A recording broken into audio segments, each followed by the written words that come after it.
All right, so it's Damien from Marketing Food Online, and in this video, I'm going to give you the 8 steps for the perfect food packaging.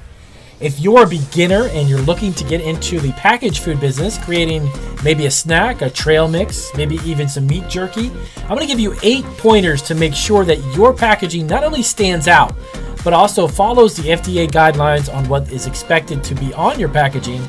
And we're going to get into those 8 right now.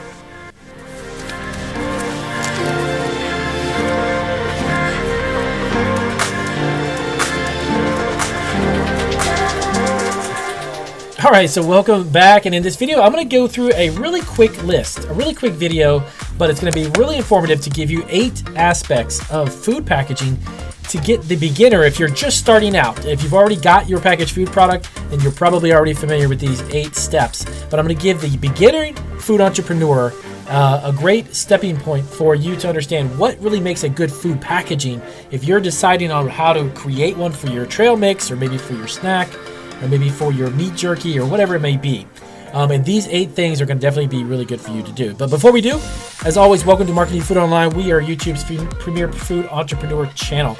And we have over 800 videos to help you get your food business up and running, create a food truck, or get a packaged food product online or in retail stores. So make sure you hit that subscribe button and the bell notification so you can see all of our new videos that we upload every single day. All right, so let's not waste any time. Let's jump right into it. So number one thing that you really need that's kind of overlooked, and I've noticed this with a lot of clients I actually do consulting with, is when I see the packaging, you want to make sure the color is really vibrant. You want to have eye-catching colors pop out of the packaging onto the customer's face. You want it to be in their face, and you want them to notice you, especially if you happen to get into retail and you're on the shelf with potentially half a dozen or more competitors' bags or containers or packages. The color is ultra important. And oh, by the way, really quick, if you need help designing your food packaging, down in the description below this video, we actually have a great link over to Fiverr.com. There's a specific link that I put in there for you to go right to their category of freelancers who can actually help you develop and create an amazing food packaging. So just for the heck of it, after the video, you might want to just check that out, and you can browse through some of those amazing freelance artists that can create the food packaging for you. So number 2, reclosable packaging. Now, this may sound kind of odd. You may think, well, everything is reclosable. Believe it or not, a lot of clients I've talked to have bags or containers that are not resealable, or they have an additional twist tie or anything like that. You want something that's easy for the consumer to use, not only to open and close, but to make sure it keeps your product fresh, because obviously they may not necessarily consume it all at once.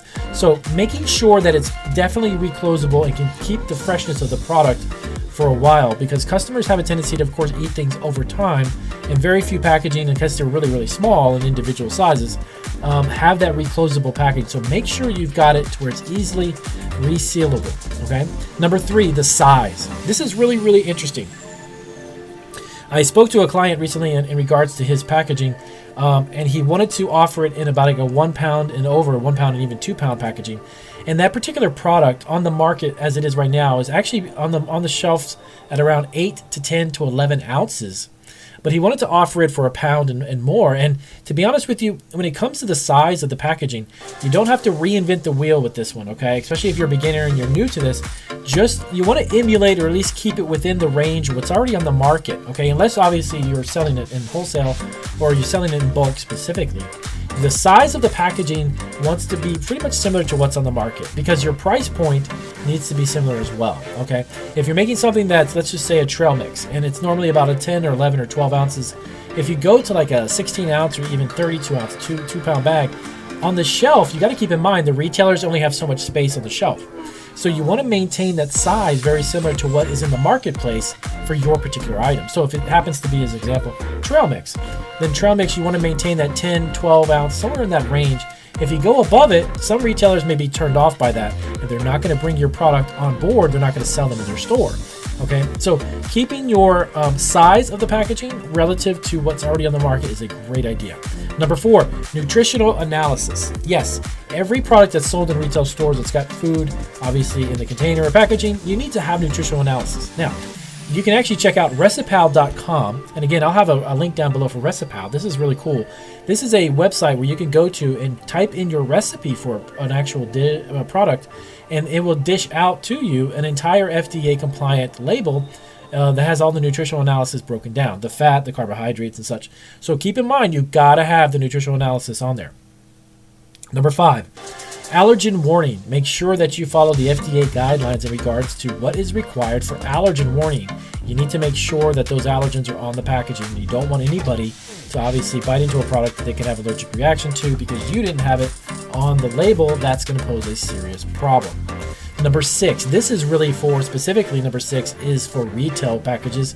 If you want to get into stores, that's great. Make sure it has a barcode. Is it required? Not necessarily required. There's no law stating you got to have a barcode, but most retailers won't bring on board a new product if it doesn't have a barcode. So definitely check out barcodes and make sure your packaging has the barcode. Number 7, this one's really, really critical. The font, the lettering, the font style, and the size of the font and the color of that font is gotta be eye-catching. Make it big enough to catch someone's attention. Make it look unique enough, but keep in mind, you gotta read it. It's gotta be legible. I've actually seen a lot of products that are locally made products in some of our grocery stores here that are on a special end cap because they're local products, and they have made the label to where it's almost impossible to read because of the color of the label in the background, and the font, the lettering is so hard to read because the color contrasts horribly with the label. So make sure that you have a really good font that's easy to read and it's legible and it's large enough for your customer. Okay. And finally, number 8, you got to remember to put the ingredient listing on there. Okay.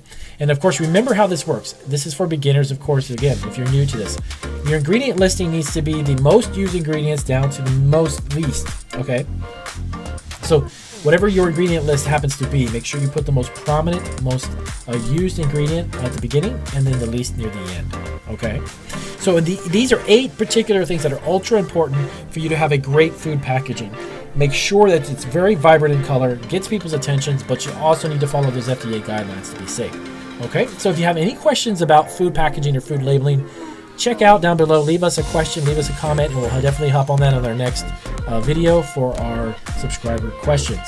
And I'll see you guys on our next video.